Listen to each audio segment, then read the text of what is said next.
আমি মুক্তিযোদ্ধা জিয়াউর রহমান হলে আবাসিক ছাত্র ছিলাম, আসন 4 নম্বর রুমে ছিলাম। মুক্তিযোদ্ধা জিয়াউর রহমানের ছবি দেখে ঢুকতাম।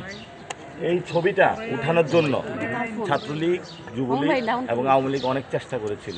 আমরা তার প্রতিবাদ জানিয়েছিলাম, জিয়াউর রহমানের ছবি এখানে থাকবে, হলের নাম মুক্তিযোদ্ধা জিয়াউর রহমানের থাকবে। অনেক চেষ্টা করেছিল তার পরিবর্তন করার জন্য। বাংলাদেশে যিনি স্বাধীনতা লড়াইয়ের অংশগ্রহণ করেছিলেন এবং অভূতপূর্ব ভূমিকা পালন করেছিলেন, আমাদের সেই স্বকীয় জায়গাটা এবং তার যে ঋণ সেটা আমাদের শোধ করতে হবে। এবং এই হল থেকে কিন্তু রাতের আধারে এই যে ছাত্রলীগের বিরুদ্ধে সংগ্রাম করার কারণে রাত 2টার দিকে আমাকে বের করে দিয়েছিল ছাত্রলীগ মেরে। তো ইনশাল্লাহ এখন ছাত্রলীগ নাই, এখন এখানে সাধারণ ছাত্ররা খুব শান্তিতে আছে, পড়াশোনা করতেছে। জুলুম যেখানেই হবে সেখানেই প্রতিরোধ হবে, জালেম কোথাও থাকবে না। যারা মজলুম তাদেরই ইনশাল্লাহ ভবিষ্যতের বাংলাদেশ। 12 তারিখে পুরো বাংলাদেশ থেকে তাদের যেই জুলুমশাহী রাজত্ব ইনশাল্লাহ আমরা শেষ করে দেব।